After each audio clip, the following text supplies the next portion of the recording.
இந்த சாணம் வந்துட்டு ஏன் இப்படி சாணத்தை உருட்டிட்டு போகுதுன்னு யாராவது யோசிச்சிருக்கீங்களா?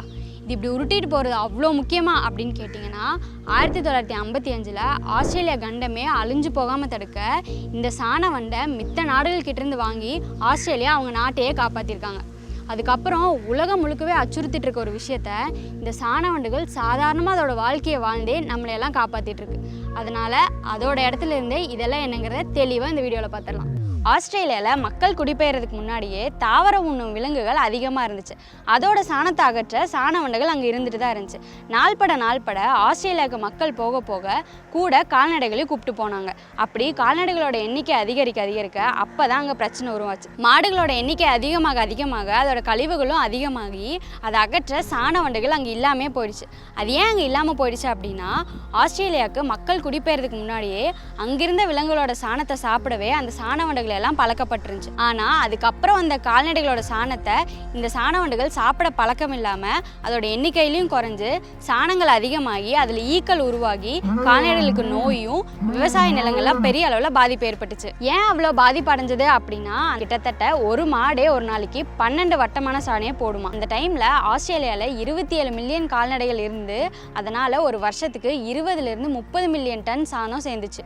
அதன் மூலியமா கார்பன் எமிஷன் அதிக அளவுல நடந்து அப்போது அந்த டைமில் ஆஸ்திரேலியாவுக்கு வந்த டாக்டர் ஜார்ஜ் பான்மிஸா இதை எப்படியாவது சரி பண்ணணும் அப்படிங்கிறதுக்காக 1955 டங் பீட்டில் ப்ராஜெக்ட் அப்படின்னு ஒன்று தொடங்கி 55 வகையான சாண வண்டை ஆப்பிரிக்கா, ஹவாய், யூரோப் மாதிரியான நாடுகள்ல இருந்து ஆஸ்திரேலியா கொண்டு வந்து விட்டார்.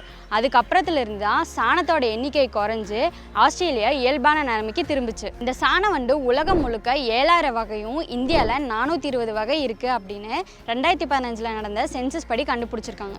இந்த சாண வண்டு பார்க்க சிறுசாக இருந்தாலும் அதோட உடம்பை விட பல மடங்கு வெயிட்டை உருட்டிட்டு போகுது.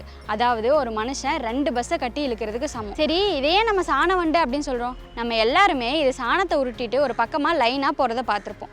சாப்பிடவா வாழவா அப்படின்னு கேட்டால் எல்லாத்துக்குமே தான். இந்த சாண வண்டு ஒரு விலங்கு சாணம் போட்டதும் அதோட வாசனையை வச்சு அந்த இடத்துக்கு வந்து ஓரளவுக்கு மெச்சூரான சாண வண்டாக இருந்தால் அதில் இருக்க ஈரப்பதத்தை உறிஞ்சி எடுத்துட்டு மீதி இருக்க சாணத்தை உருட்டி அதோட வாழ்கிற இடத்துக்கு எடுத்துகிட்டு போகும். இப்படி இந்த சாணத்தை உருட்டி எடுத்துகிட்டு போகிறத வச்சே இந்த சாண வண்டை 3 வகையாக பிரிப்பாங்க. ஒன்று டுவெல்லஸ், அதாவது மேலாப்பிலேயே சாணத்திலேயோ இல்லை சாணத்துக்கு கீழேயோ வாழ்கிறவங்க. 2வது டனலஸ், அதாவது சாணத்துக்கு கீழேயோ இல்லை பக்கமாகவோ சுரங்கம் அமைச்சு அதுக்குள்ளே வாழ்கிறவங்க. 3வது ரோலஸ், அதாவது சாணத்தை உருண்டை பண்ணி உருட்டிட்டு போய் கொஞ்சம் தூரம் தள்ளி சுரங்கம் அமைச்சு அதுக்குள்ளே வாழ்கிறவங்க. நம்ம இந்த ரோலஸ் உருட்டிட்டு போகிறதா அதிக அளவில் பார்த்துருப்போம்.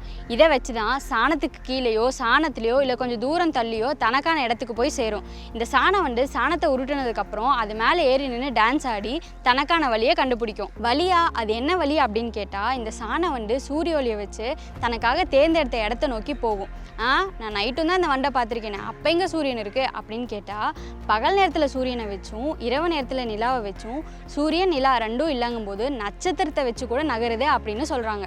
இது இப்படி தான் வேலை செய்தா அப்படின்னு கண்டுபிடிக்க ஆராய்ச்சியாளர்கள் சாண வண்டுக்காக செயற்கையாக ஒரு நிலப்பரப்பு உருவாக்கி சூரியனுக்கு பதிலாக லைட் அப்படிங்கிற மாதிரி செட் பண்ணி ஒருவேளை அதோட கொம்புகளை வச்சு ஏதாவது போகுதோ அப்படிங்கிற மாதிரி கொம்புகளை கூட கட் பண்ணி டெஸ்ட் பண்ணி பார்த்தாங்க. அப்படி சூரியன், நிலா, நட்சத்திரம் எதுவுமே இல்லாத போது கூட காற்றை வச்சு அதோட திசையை கண்டுபிடிச்சி நகர்ந்து போகுது அப்படின்னு ஆராய்ச்சியாளர்கள் கண்டுபிடிச்சிருக்காங்க. ஒரு இடத்த தேர்ந்தெடுத்து போகுது. சரி, போனதுக்கப்புறம் என்ன பண்ணும் அப்படின்னு பார்த்தா, ஆண் வண்டு ஒன்றுக்கு ஒன்று சண்டை போட்டு சாணத்தை உருட்டி பெண் வண்டு ஈர்க்கும். அதுக்கப்புறம் இனச்சேர்க்கை நடந்து பெண் வண்டு அந்த சாணத்தில் முட்டைகளிட்டு அங்கேயே ரொம்ப நாளைக்கு பாதுகாத்துட்டு இருக்கும்.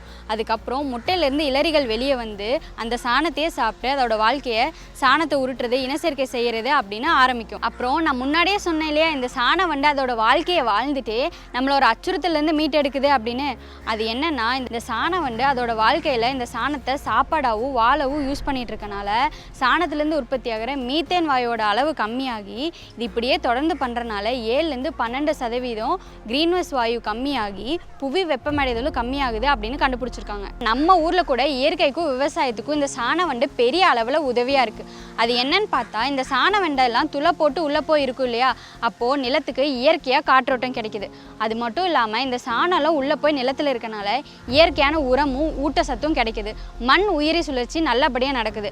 அது மட்டும் இல்லாமல் இது இயற்கை பூச்சிக்கொல்லியாக இருக்குது. சாணத்தில் தேவையில்லாத பூச்சி உருவாகாமல் அதனால் கால்நடைகளுக்கு எந்த ஒரு நோயும் வராமல் இருக்குது. அதுக்கப்புறம் ஒரு விதை ஜீரணமாகாமல் சாணத்தில் இருந்து அதை இந்த சாணம் வந்து உருட்டிட்டு போய் நிலத்தில் வச்சு அங்கே ஒரு புது செடி முளைக்குது. அதாவது செகண்டரி சீட் டிஸ்பர்சல் நடக்குது. இவ்வளோ நல்லது பண்ண பண்ணுற சாணவண்டுகளுக்கு கண்டிப்பாக ஏதாவது கெட்டது நடந்திருக்கும் இல்லையா? அது காரணம் வேறு யாரும் இல்லை, நம்ம தான். ஐவர்மெக்டின் ஒரு மருந்து கால்நடைகளில் நோய் ஏற்படுத்துகிற ஒட்டுண்ணிகளை கண்ட்ரோல் பண்ண பயன்படுத்திட்டு இருந்தாங்க. அந்த ஐவர்மெக்டின் கால்நடைகளோட உடம்புக்குள்ளே போய் சாணம் வழியாக வெளியேறிட்டு இருந்துச்சு. அந்த சாணத்தை சாணவண்டுகள் உணவாகவும் இருப்பிடமாகவும் எடுத்துகிட்டு இருந்தனால சாணவண்டுகளோட உடல் உறுப்பு செயல்பாடு பாதிக்கப்பட்டு அழியிற நிலைமைக்கு போயிடுச்சு. அது மட்டும் இல்லாமல் நில ஆக்கிரமிப்பு, தொழில்மயமாக்குறது, ரசாயன மாசுபாடு மூலியமாக விளைநிலங்கள்லாம் பாதிக்கப்பட்டு சாணவண்டு பெரிய அழிவை சந்திச்சுட்டு இருந்துச்சு. இதை பாதுகாக்கணும் அப்படிங்கிற வகையில் இயற்கையாக வாழ்கிற இந்த சாணவண்டை செயற்கையாக லேபில் வச்சு அதோட முட்டைகளெல்லாம் பாதுகாத்து வெளியே விட்டுட்டு இருக்காங்க. அடுத்த தடவை இந்த சாணவண்டை பார்த்தீங்கன்னா கண்டிப்பாக இதெல்லாம் ஞாபகம் வரும்னு நினைக்கிறேன். அப்படி அதை பார்த்தீங்கன்னா அது டுவெல்லரா, டனலரா, ரோலரா அப்படின்னு கண்டுபிடிங்க. இதே மாதிரி ஆஸ்திரேலியாவில் ஒரு நண்டுக்காக ஏன் சுரங்கம் பாலம்லாம் கட்டினாங்க, அது எப்படி ஒரு தீவையே காப்பாற்றுச்சு, அது மக்களுக்கு என்ன உதவியாக இருக்குங்கிறத பற்றி நம்மளே ஒரு வீடியோ போட்டிருக்கோம். விருப்பம் இருக்கவங்க அதையும் போய் பார்த்துருங்க.